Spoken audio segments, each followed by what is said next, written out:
wabarakatuh. Salam sejahtera untuk kita semua. Baik, di kesempatan kali ini, di video kali ini kita akan membahas tentang komunikasi kesehatan ya. Nah, kita mulai dengan definisi. Untuk komunikasi kesehatan, definisinya sebenarnya tidak terlalu ribet ya. Cukup dengan ilustrasi seperti ini, kita sudah bisa membuat kalimat untuk definisi komunikasi kesehatan. Jadi kita lihat di sini ada dua orang ya yang berbicara. Jadi ada pesan atau informasi yang disampaikan. Nah, orang pertama yang mengirim pesan ini disebut sebagai komunikator, dan orang kedua yang menerima pesan ini disebut juga dengan istilah komunikan. Ketika pesan disampaikan, maka si komunikan ini akan memberikan feedback atau umpan balik kepada pengirim pesan itu. Jadi, kita bisa mendefinisikan ya, komunikasi kesehatan ini sebagai exchange of information between individuals. Artinya pertukaran informasi antar individu. Ya, dalam bentuk percakapan, dalam bentuk tulisan, atau bahkan menggunakan simbol-simbol yang berlaku secara umum. Simbol-simbol berlaku secara umum maksudnya yang dipahami oleh kedua orang ini, oleh komunikator dan juga oleh komunikan. Kalau misalnya simbolnya hanya dipahami oleh pengirim pesan, kemudian si penerima pesan ini tidak mengerti, nah maka komunikasinya gagal. Misalnya dia hanya memberikan kode-kode ya, menggunakan gestur tubuh dan menggunakan ekspresi. Sedangkan si komunikan ini tidak paham maksud dari ekspresinya si pengirim pesan. Maka itu pesannya tidak bisa tersampaikan. Makanya disebutkan di sini yang berlaku secara umum. Artinya dipahami dan dimengerti oleh semua. Nah, dalam komunikasi kesehatan itu dikatakan bisa berjalan efektif kalau unsur-unsurnya lengkap. Jadi ada si komunikator yang menyampaikan pesan, ada komunikan yang menerima pesannya, lalu juga harus ada pesan yang mau kita sampaikan, dan juga ada saluran atau media yang digunakan sebagai alat atau sarana menyampaikan pesan. Nah, di komunikasi kesehatan kita perlu mention ya, jadi media itu penting karena dia sebagai communication channel ya, jalur penghubung yang memungkinkan atau memudahkan komunikasi berlangsung.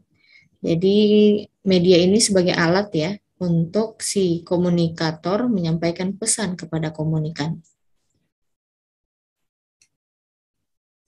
Nah, unsur-unsur komunikasi itu apa saja? Ada 5 ya. Yang pertama jelas harus ada komunikatornya, orang yang menyampaikan pesan itu. Kemudian komunikan ya, yang menerima pesan. Ini hati-hati jangan sampai tertukar ya. Kalau akhiran or berarti dia yang mengirim pesan. Kalau akhiran an, dia yang menerima pesan. Kemudian unsur yang ketiga ada pesannya yang mau kita berikan. Informasi-informasi kesehatan yang mau kita sampaikan. Unsur yang keempat ada saluran atau media yang tadi saya sebutkan ya, yang digunakan oleh komunikator untuk menyampaikan pesan. Jadi media ini juga mempermudah penyampaian informasi. Umpan balik yang terakhir atau feedback, ini respon dari komunikan setelah dia menerima informasi. Jadi respon yang akan dikirim kembali kepada komunikator. Apakah dia paham atau tidak atas pesan yang sudah disampaikan. Nah, untuk jenis-jenis komunikasi kesehatan, secara umum mungkin kita pernah mendengar istilah komunikasi satu arah atau komunikasi dua arah. Terus ada juga istilah komunikasi verbal dan juga nonverbal. Nah, kalau di komunikasi kesehatan, kita bagi menjadi 3 garis besar ya. Yang pertama, komunikasi intrapersonal, kemudian komunikasi interpersonal, dan komunikasi massa. Dari gambar-gambar yang tampil juga sudah bisa dibayangkan ya, dia bentuk komunikasinya seperti apa. Kita coba jelaskan sedikit. Nah, komunikasi intrapersonal ya, intra ini perlu ditekankan lagi supaya tidak tertukar antara intra dan juga interpersonal. Kalau yang intrapersonal ini komunikasi yang terjadi dalam diri sendiri. Jadi dia sebagai komunikator, nah dia juga yang sebagai komunikan. Dia berjibaku dengan dirinya sendiri. Ini biasanya ketika seseorang sedang mempertimbangkan suatu hal, ya mau mengambil keputusan, dia merenung dulu, dia duduk memikirkan masalahnya sendiri. Jadi tidak ada respon dari orang lain, dia mempertimbangkannya sendiri. Ini menjadi kekurangannya intrapersonal ya, tidak bisa mendapatkan saran-saran dari luar. Bisa jadi apa yang kita pertimbangkan itu, apa keputusan yang kita ambil secara intrapersonal itu bisa keliru. Kemudian komunikasi interpersonal. Nah, ini sudah dua arah. Makanya dikatakan efektif dia. Karena dia dua arah dan ada tatap muka antara komunikan dan komunikator. Ini yang paling umum digunakan ya, misalnya ketika komunikasi dari satu orang ke orang lain, atau dari satu kelompok ke kelompok lain.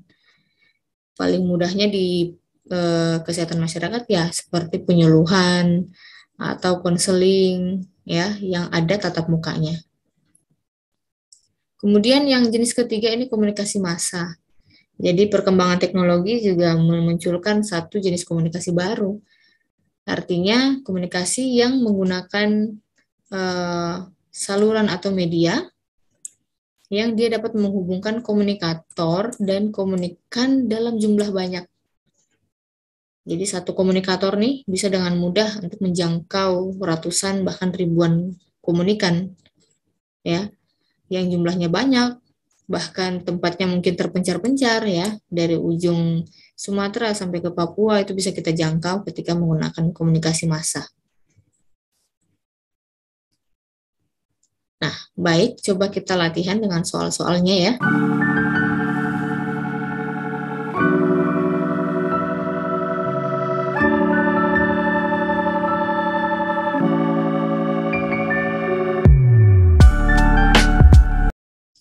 Soal pertama, jadi petugas puskesmas melakukan diskusi dengan camat.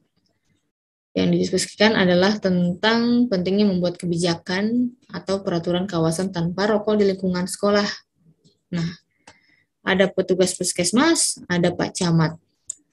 Yang ditanyakan adalah si Pak Camat ini, dia berperan sebagai apa? Kita bisa lihat di sini ilustrasinya ya. Si petugas puskesmas ini yang menyampaikan pesan. Pesannya apa? Ya ini, tentang pentingnya membuat KTR, kawasan tanpa rokok. Lalu yang menerima pesannya adalah si Pak Camat. Berarti di sini Pak Camat berperan sebagai B, penerima pesan. Masih mudah soalnya. Kita lanjut ke nomor 2. Nah, berikut ini yang tidak termasuk unsur-unsur komunikasi. A, pengirim pesan, B, penerima, C, persepsi, D, umpan balik, E, media. Ini satu skema yang juga mudah untuk kita pahami ya. Dari sini sudah tergambarkan kelima unsur dalam komunikasi kesehatan. Ada komunikator, komunikan, ada pesan yang mau disampaikan, ada media, dan ada umpan balik. Artinya yang tidak ada di dalam sini adalah C, persepsi. Karena yang ditanyakan yang tidak termasuk ya. Berarti jawabannya adalah C. Lalu di soal nomor 3, seorang kader kesehatan melakukan penyuluhan secara langsung kepada kelompok masyarakat tentang pentingnya menjaga kebersihan lingkungan. Komunikasi apakah yang diterapkan?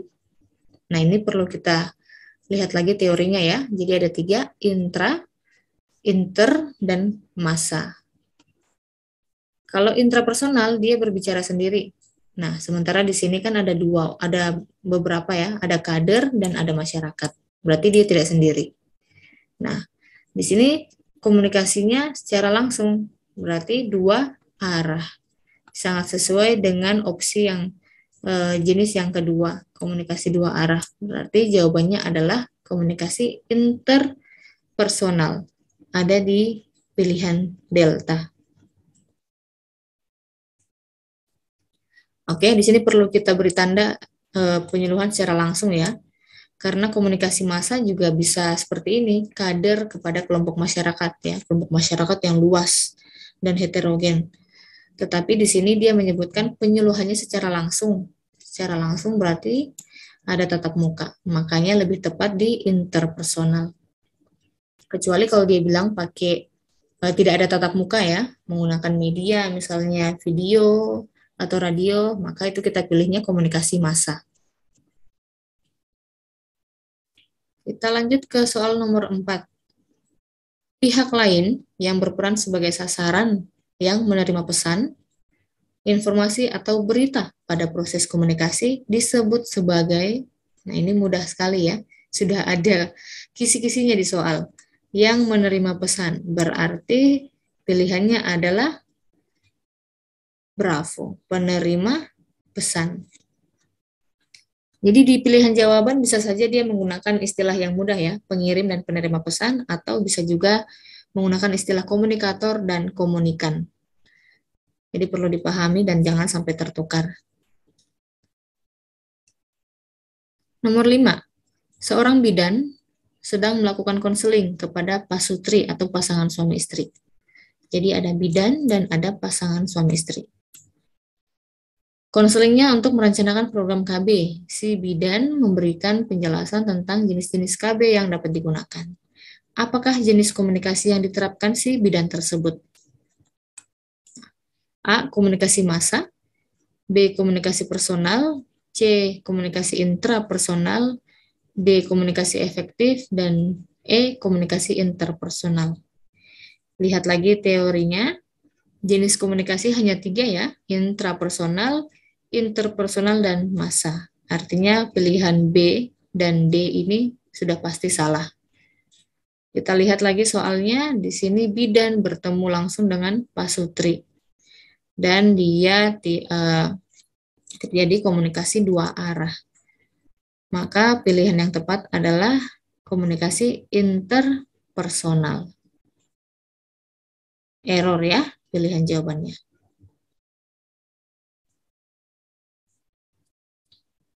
Nomor 6, sarana ya atau jalur penghubung yang digunakan komunikator untuk menyampaikan pesan kepada kelompok yang dituju disebut juga A. media, B. komunikator, C. feedback, D. komunikan, dan E. pesan. Mari kita ingat-ingat ya. Komunikator itu yang menyampaikan pesan, komunikan yang menerima, pesan ya isi pesannya, kemudian media, sarana yang digunakan untuk menyampaikan pesan, terakhir umpan balik adalah respon. Nah, yang ditanyakan di sini adalah sarana atau jalur. Artinya jawabannya adalah alfa, media ya.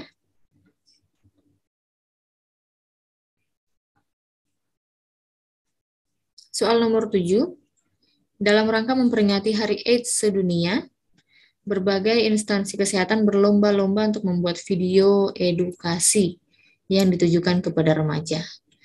Dan video ini disebar secara meluas menggunakan media YouTube dan juga Instagram. Nah, jenis apa yang digunakan?